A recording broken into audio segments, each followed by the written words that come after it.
everyone, Sophia here, and I'm coming to y'all live from none other than the great state of Texas. Yeehaw, as some people say.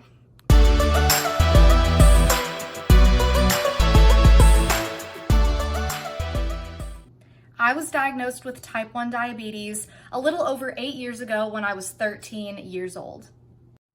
I am currently using pens, and I use Novolog and Tresiba as my two insulins. I'm super fortunate and wear the Freestyle Libre 2 system. Love it so much, so I check my glucose levels pretty frequently. I love scanning it just because I'm nosy and I want to know what my blood sugar is.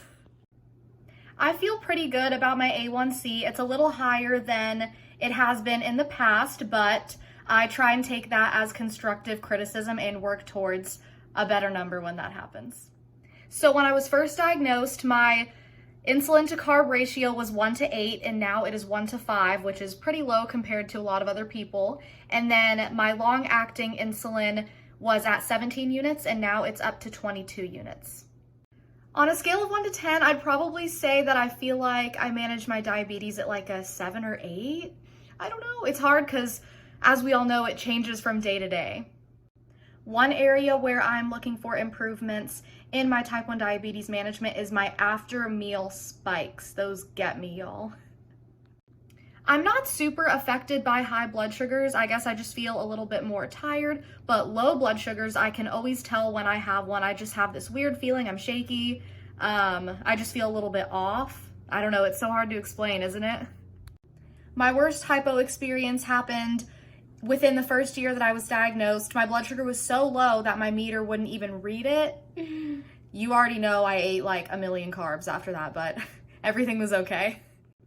My favorite hypo treatment is 100% a fruit snack, specifically the Scooby Snack fruit snacks. They are so good. 10 out of 10 recommend.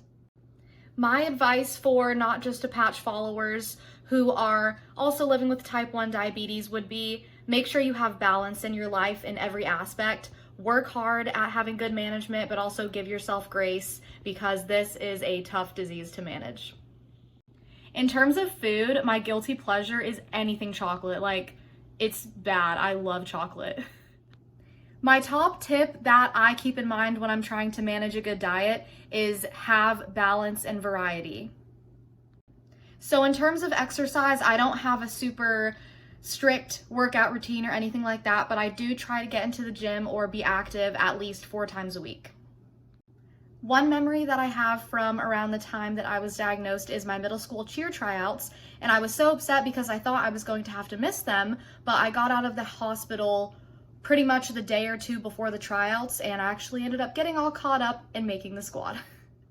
For me, the thing that I find most challenging about managing diabetes is definitely that I feel like it changes from day to day. Like, something that we did yesterday may not work the same for us today, so it's just being versatile with your management. My favorite part about being a person with diabetes is meeting all of the amazing other people on the internet or in real life that also have diabetes, because we're like automatically best friends and it's so much fun. One thing that I would like a non-diabetic to know about diabetes is that whatever you know about diabetes probably is not correct. It's probably a false stereotype, so do your research before you say anything. Something that I would tell someone who was just diagnosed with diabetes is remember that you're not alone.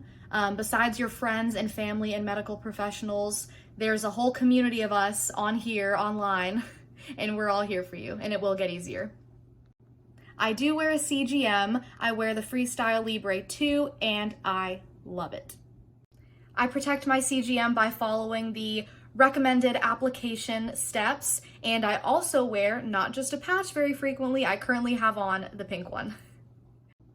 I heard about Not Just a Patch from Instagram. I've been following them ever since, and I love being a friend of theirs.